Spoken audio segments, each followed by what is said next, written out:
Hi guys, welcome back. So today we are going to be propagating dahlias, which is such a fun way and a great way to increase your inventory and your stock of dahlias. So I'm going to teach you how to do that. And we're also going to be doing a tuber giveaway. So make sure you stick around to find out more about how you can enter to win some tubers that I picked out for you guys. But first, before we get started, I wanted to show you something. So this is what I wanted to show you guys. So one of our subscribers, Lisa, she has her own farm and she sent us out some honey and some maple syrup from her own farm, which was so sweet.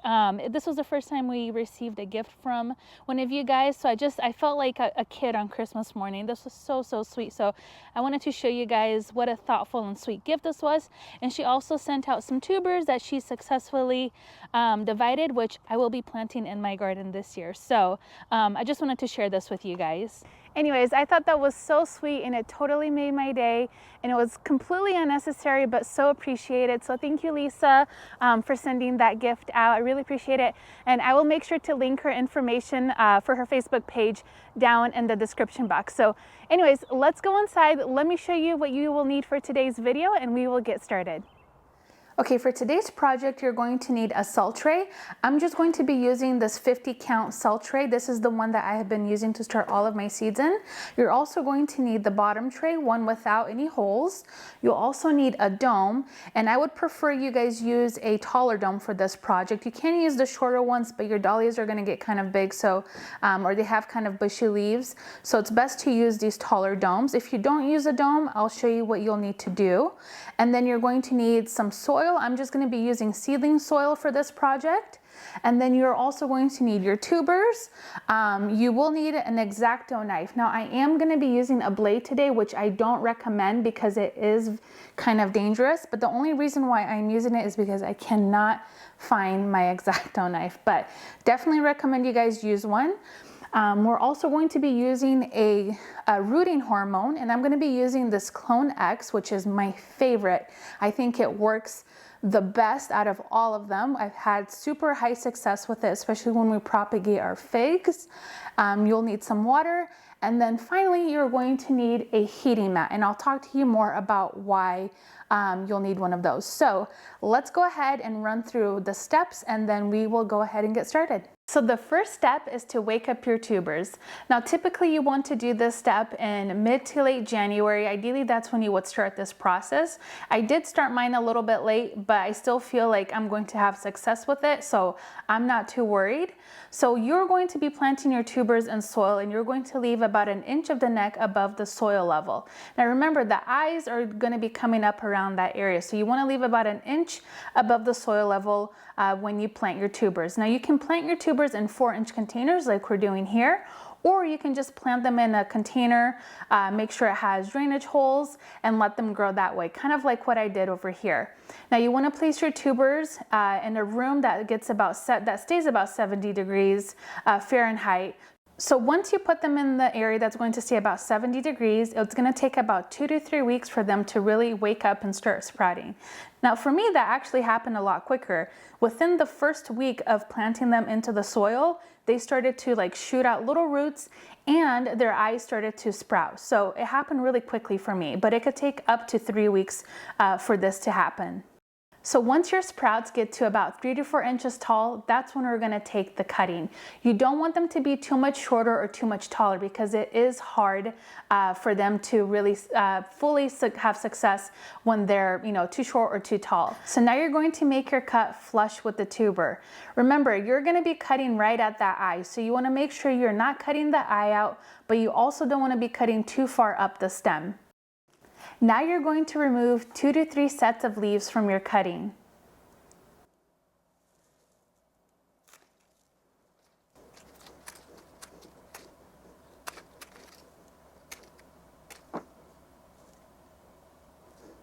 Now we're going to go ahead and dip it into the hormone.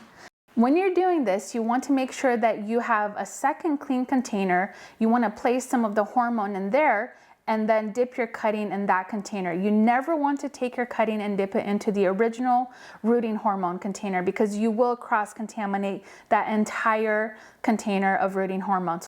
So you want to cover your cutting with about 1 inch of the rooting hormone. Now before you transfer the cutting with the rooting hormone into your cell tray, you want to make these tiny little holes, and you can use a pencil or you can use chopsticks, but make sure you make holes all the way down so you're touching the bottom of that tray. The reason is when we're putting in our cutting into the soil, we don't want to rub away any of that rooting hormone, and that tissue is super tender, so we don't want any resistance from the soil. And the reason why we want it to make contact to the bottom of the tray is because we're going to be filling up the bottom tray with water, and we want to keep water in there at about 1 inch level at all times. And by having the cutting touch the bottom of the tray, it's going to make contact with that heating mat that we talked about earlier.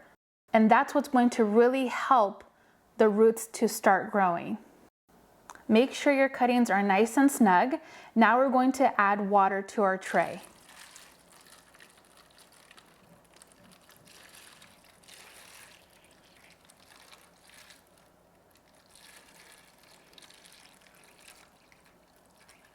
Now we're going to cover our cuttings with a clear dome.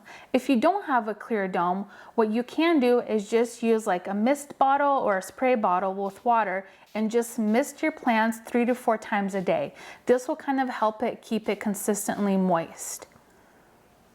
In 12 to 14 days, you'll start to see little white roots develop. At that point, you want to leave your cutting there for another 2 weeks. In 2 weeks, you'll start to see that they're a nice hardy cutting and they'll have really beautiful developed roots, and that's when you're going to up pot them into 4-inch containers. Once you up pot those cuttings into the 4-inch container, make sure you water them in, and then you're going to continue keeping them under the grow lights without the heat mat for another 3 to 4 weeks. Now before planting them outside, it's really important to harden them off just like you would with any seedling. You want to take them out for a few hours the first time, bring them back in. The next day, do it for a little bit longer, bring them back in. And I'll probably follow this process for about 3 to 5 days until I feel they're ready to be planted directly outside. And it's as simple as that. Now remember, when you take the cutting, you'll start to see 4 to 5 new sprouts coming out from the area where you took the cutting. And you can just continue taking cutting after cutting after cutting.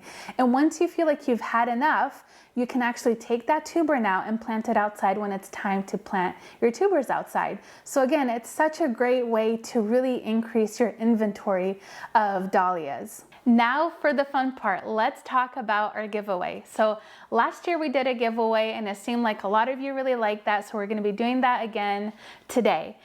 So to enter our giveaway, you want to make sure that you're subscribed to our YouTube channel, and we're going to be doing the giveaway here on our YouTube channel. So last year I think I asked you guys to comment down below in the comments section if you're going to be keeping all of the tubers I give you, or if you're going to be sharing, which is always fun to know, like where you're going to be, what are you going to be doing with the tubers or bulbs that we give away.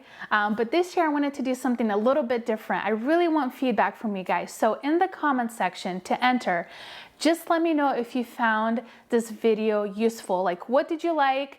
Was there something more you wanted me to talk about? Do you have questions? Those are the type of feedback that I would love to hear back from you guys. And if you're up for it, you can also tell me where you're going to be planting your tubers. So we're going to be doing 3 giveaways. Each winner will win 5 tubers. This video is not sponsored by anybody. I picked up these tubers myself from Swan Island Dahlias. You guys know I love them so much. So I will ship out those tubers to you guys directly. And again, just you want to make sure that you're subscribed, and we can't do an international giveaway because I don't think I can ship tubers outside of our country, unfortunately. So, but check in the description box for official rules.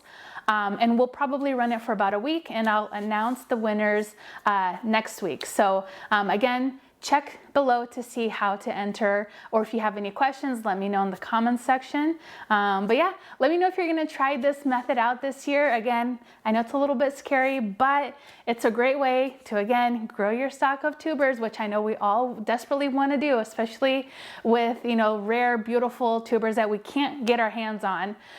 So yeah, thank you guys again for watching today's video, and I'll see you guys next time. Bye-bye. Here we go. Let's pick out some beauties. Oh my gosh. How do I decide? We have tulips. Oh, so pretty. Okay, I got so many fun little treasures. I can't wait to show you guys. But doesn't this place look so incredibly different? And just imagine, just in a few months, it's going to be pure magic all over. It's gonna be great.